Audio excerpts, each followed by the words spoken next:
அங்க இடிக்கப்பட்ட இஸ்ரவேல் ஜனங்களை பார்த்து கர்த்தருடைய வார்த்தை வருது. இடிக்கப்பட்ட ஜனங்களே, உங்களை நான் மறுபடியும் என்ன பண்ணுவேன்? கட்டுவேன். என் ஜனத்தை நான் மறுபடியும் கட்டுவேன். என் ஜனங்கள் ஒடுக்கப்பட்டதெல்லாம் போதும். என் ஜனங்களை ஒடுக்குனதெல்லாம் போதும். பாபிலோன் இதுவரைக்கும் எவ்வளவோ ஒடுக்கத்தை கொடுத்துட்டான். 70 வருஷங்களாக தேசங்கள் பாழாய் போயின.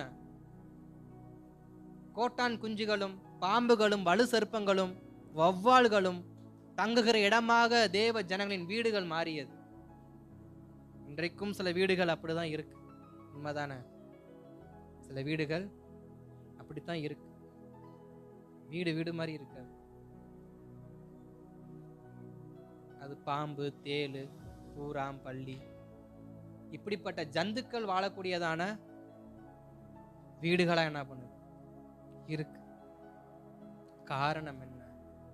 ஒடுக்கினவன். இஸ்ரவேல் ஜனங்களை பாபிலோன் ராஜ்யம் ஒடுக்காமல் இருந்தால் அவர்கள் வாசஸ்தலங்கள் கோட்டான் குஞ்சுகளும் பாம்புகளும் வலு சர்ப்பங்களும் தேள்களும் தங்கத்தக்க வினோதமான இடங்களா மாறி இருக்காது.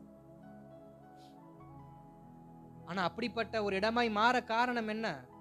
ஒடுக்குதல். ஒடுக்குதல். அப்படி ஒடுக்கினவனை, அப்படி ஒடுக்கின பாபிலோனியரை பார்த்துதான் கர்த்தருடைய வார்த்தை வருது, என் ஜனத்தை மறுபடியும் நான் கட்டுவேன். நீ ஒடுக்குன, நீ இல்லாம போக பண்ண நினைச்ச, நீ அவர்கள் கூடாரங்களை மாத்த நினைச்ச, ஆனா நான் அவங்க கூடாரத்தை மறுபடியும் கட்டுவேன். நான் மறுபடியும் அவங்கள கட்டுவேன். மறுபடியும் மண்மேடுகள்ல நான் அவங்க வீட்டை கட்டுவேன். மறுபடியும் என் ஜனங்களை நான் குடியிருக்க வைப்பேன். ஒடுக்கின உன்னை மட்டும் என்ன பண்ண மாட்டேன்? விட்டு வைக்க மாட்டேன்.